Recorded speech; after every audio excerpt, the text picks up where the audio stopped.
$100 a month. That's about $3.30 a day, less than a lot of people spend on coffee without thinking twice about it. It feels small enough to not really matter, small enough that a lot of people wait until they can invest a real amount before they start at all. Here's a question before I tell you the number. Guess right now what you think $100 a month invested consistently for 20 years actually turns into. Most people guess somewhere around $15,000 to $25,000. The real number is $58,900. Not a typo. And the reason the gap between the guess and the reality is so large is the entire point of this video. I'm Ellie, and I run the math that everyone assumes someone else has already checked. If you've ever felt like a small, consistent contribution wasn't worth starting because the number seemed too small to matter, stick around because by the end of this video, you'll see exactly why that instinct is wrong and exactly where the real power in this number comes from. Hit subscribe if that sounds useful. Let's get into it. Here's the thesis of this entire video. $100 a month invested for 20 years becomes $58,900 using an 8% assumed average annual return, a conservative estimate between the market's long-term nominal and inflation-adjusted averages. Of that total, only $24,000, the amount you actually contributed, came from you. The remaining $34,900, more than half the total, came from growth alone. That ratio, more growth than contribution, is the part that makes this number so much bigger than most people's gut estimate. And it doesn't happen evenly across the 20 years. It happens almost entirely in the second half. Before we walk through the curve itself, it's worth understanding mechanically why growth accelerates the way it does, because the explanation is simpler than it sounds. Every dollar you contribute doesn't just sit there waiting to be added up at the end. It starts earning its own return immediately. And that return then earns its own return the following year, and so on. A dollar contributed in year 1 has had 19 additional years to compound by the time you reach year 20. A dollar contributed in year 19 has only had 1 additional year. This means your earliest contributions are doing dramatically more work by the end of the timeline than your most recent ones, even though every single monthly contribution was exactly the same size. The account isn't accelerating because you're contributing more over time. It's accelerating because your early contributions have simply had more time to multiply. Let's walk through the actual shape of this curve, year by year, because the shape matters as much as the final number.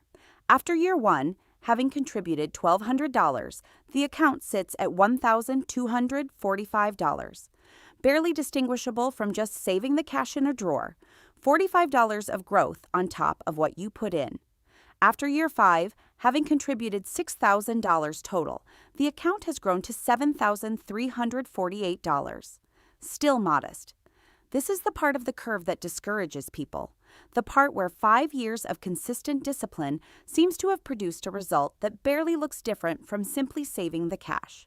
After year 10, halfway through, having contributed $12,000 total, the account sits at $18,295. Now the growth, roughly $6,300, is becoming genuinely noticeable against the contributions. But here's the specific moment worth marking clearly. Somewhere around year 10, the growth happening in that single year crosses over and starts exceeding the $1,200 you contribute annually. Below that point, your own money is doing most of the work. Above it, the account's own growth becomes the primary driver, and you become more of a maintenance contributor to something that's increasingly growing on its own. By year 15, having contributed $18,000 total, the account has reached $34,600. The growth in that 15th year alone was roughly $2,600, more than double your annual contribution. By year 20, the final year, the account grows by approximately $4,400 in that single year alone, nearly 4 times what you contributed that year. The last few years of this 20-year stretch aren't just the biggest in absolute dollar terms. They're doing more of the actual heavy lifting than almost the entire first decade combined. To put the full shape in perspective, here's every 5-year checkpoint side by side. Year 5, $7,348 on $6,000 contributed. Year 10, $18,295 on $12,000 contributed. Year 15, $34,600 on $18,000 contributed.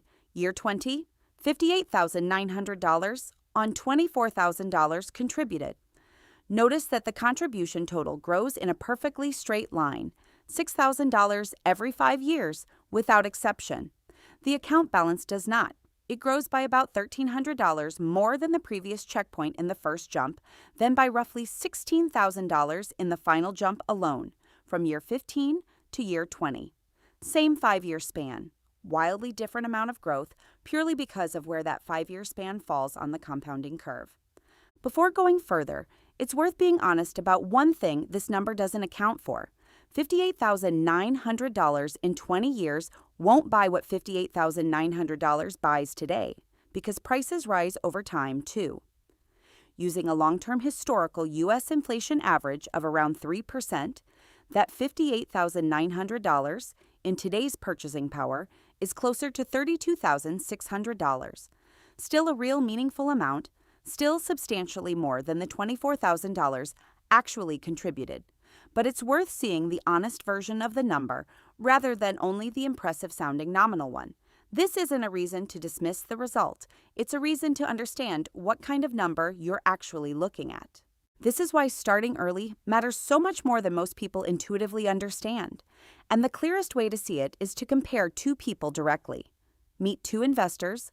One starts at 25, contributes $100 a month for 20 years, then stops contributing entirely at 45, but leaves the money invested and untouched until 65. The other starts at 35, 10 years later, and contributes the same $100 a month continuously, without ever stopping, all the way until 65. Here's what most people assume happens. The second person contributed for 30 years instead of 20.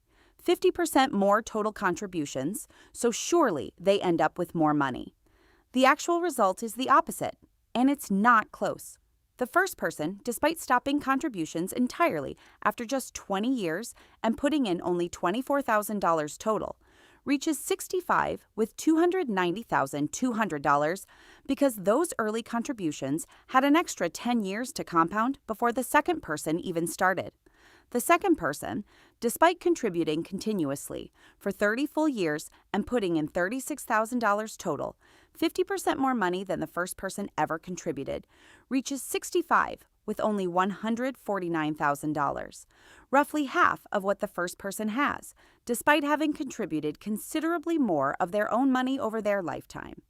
The difference between them at 65 is just over $141,000, entirely explained by 10 years of head start, not by contributing more, not by better investment choices, not by anything except when the clock started. This is the actual mathematically precise cost of waiting.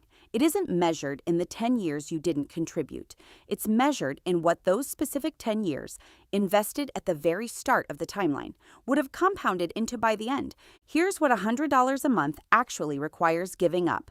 And it's worth being concrete about this rather than vague, because vague trade-offs are easy to dismiss and specific ones are easier to actually commit to. $100 a month is roughly one unused streaming subscription and 2 fewer takeout meals a month for most households. It's not nothing, but it's also not a lifestyle-altering sacrifice for most people earning a stable income.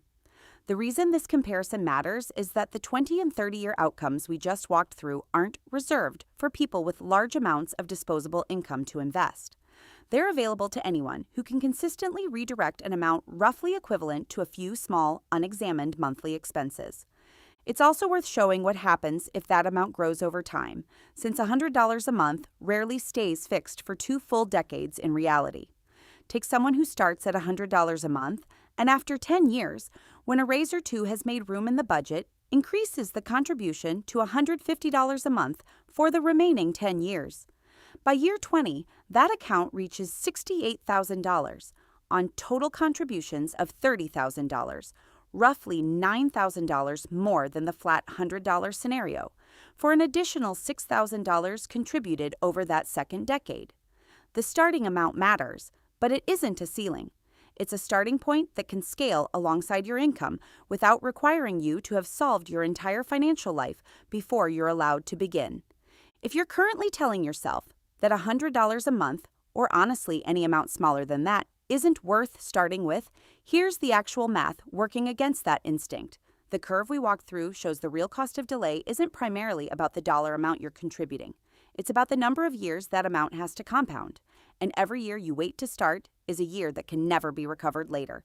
No matter how much more you contribute afterward, the way we just saw in the direct comparison between starting at 25 and starting at 35. Starting this specific habit is simpler than it might feel after hearing all of this math. Set up an automatic monthly contribution, $100 if that's realistic for you, less if it isn't, into a simple diversified index fund on a date that coincides with when you're paid, so the money moves before it has a chance to become part of your regular spending.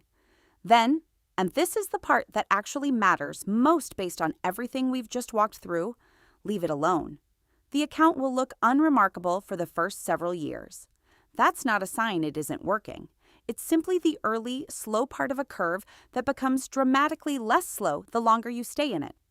Revisit the amount, not the decision to participate at all, whenever your income genuinely allows for more. The same way the 100 to 150 scenario we just walked through did. $58,900 from $100 a month isn't a trick or an unusually generous assumption. It's simply what 20 years of compounding actually does. Once you let it run its full course, instead of judging it by how it looks in year 1 or year 5. The number that felt too small to bother with was never actually the problem. The hesitation to start was, that's the real number behind it, not the headline version. If it helped, hit subscribe. New breakdowns like this drop every week.